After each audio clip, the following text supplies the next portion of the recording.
The quartet before us is certainly the most unusual of Haydn's Opus 50 set, not least because of the composer's choice of key, shared by only a couple of compositions from that pen, one of them being his Farewell Symphony. F-sharp minor is a dead serious key, and also one rather difficult for string players owing to the unavailability of their instrument's best natural resources. And the work's character is certainly in keeping with the tonal solemnity suggested by the key. The entire first movement is more or less generated from its spiky, defiant opening gesture, played in unison by four unsmiling musicians, and even though the movement ends in the parallel major, its ending can hardly be called a happy one. The movement's Jovian energy drives a forward thrust punctuated by stabbing dissonances, one of the most shocking of which is a minor ninth played by the second violin in the major key context of Theme 2. It feels like a knife in the ribs.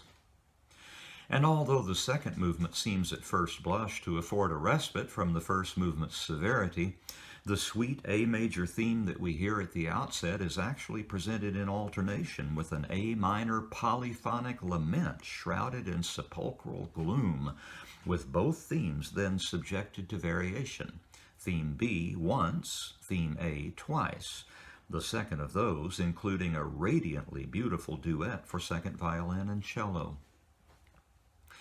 This is an extraordinary variation form movement, not only for its treatment of two contrasting themes, but also for its consisting of nothing but those themes and their variations. No bridging material, no coda, just the severest rondo arrangement imaginable, A, B, A, B, A, with the sections demarked both by their contrasting modality and their dissimilar character. The minuet continues in that vein, the main sub-movement set in the blindingly bright key of F-sharp major, but foiled by a trio in the parallel minor, whose thoroughgoing imitative counterpoint anticipates the final movement's fugue. Everything about this movement is remarkable, from its rustic-sounding pedal points and occasional dark unison strokes to that extraordinary excursion into the flat submediant during the minuet's second strain. If that doesn't turn your ear, nothing will. As I just mentioned, the final movement is a fugue, and it's such an atypical specimen of the genre that I'm going to break with my usual pattern and talk about it separately. Here's the Kodály Quartet in a release by Naxos.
Before we hear the final movement, I need to talk a little about fugue. Fugue is not, properly speaking, a musical form. It's better understood as a musical procedure in which a short, usually open-ended melody is presented by one voice and then restated at different but related pitch levels by other voices, with the first and subsequent voices continuing to reel out accompanying counterpoints once they've stated the subject. Although the basic idea is a simple one, the execution of that aim can be quite difficult, so fugue is generally considered the pinnacle of 18th through 20th century learned composition, that is, polyphonic writing. The word fugue means flight, hence centrifugal force, which causes things to fly out from center, and the fugue state in psychology, the flight from reality suffered by schizophrenics. Although no formal template is suggested by the procedure itself, fugues from the 18th century tended to follow a more or less standard pattern, exemplified by many of the fugues from J.S. Bach's Well-Tempered Clavier. We typically hear a fugal exposition during which all the participants have their say, followed by some kind of development that often includes stretto, that is, with the answers coming before the preceding entries are quite finished, and such variation techniques as inversion. Contrasting episodes are also quite common, and there's usually a moment of grand return followed by a coda. All of those things are true of this fugue, but there's also more than a subtle whiff of sonata form in this movement owing to two unusual features. The first is the fact that the movement begins with two fugal expositions, one in F-sharp minor followed immediately by one in the relative major. That is the usual harmonic course of minor key music during the 18th century, and we've already heard three examples of that very thing, with the first movement's second theme set in A major, the second movement's B theme's first strain taking the same path, and the first strain of the third movement's F-sharp minor trio ending the same way. Even more remarkable than that double exposition, however, is the fact that the developmental passage that follows turns obviously transitional, leading to a stretch of E major music that has all the hallmarks of a second theme. After an impressive retransition, the original F-sharp minor fugue returns, but in stretto, and the transitional music follows immediately, worked out even further than before and leading finally to the reappearing of that contrasting thematic passage, now set in the tonic key and followed by an ultra-serious coda. Can you believe I made it through all that? The writing throughout is simply masterful, a fine specimen of contrapuntal virtuosity. It's a short movement, dense as a stellar remnant, and as profound as anything that Haydn ever wrote. I hope you enjoy it as much as I do, and as much as I enjoy these three cats.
I don't know that I've ever seen a sight more beautiful than that.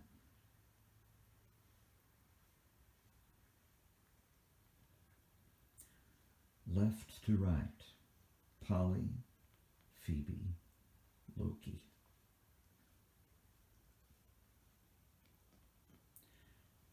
Polly and Loki are littermates. Phoebe is a black calico. Provenance unknown, at least partially.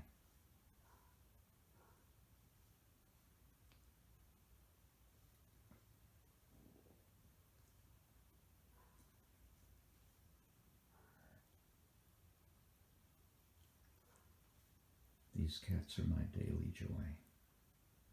I don't know what I'd do without them.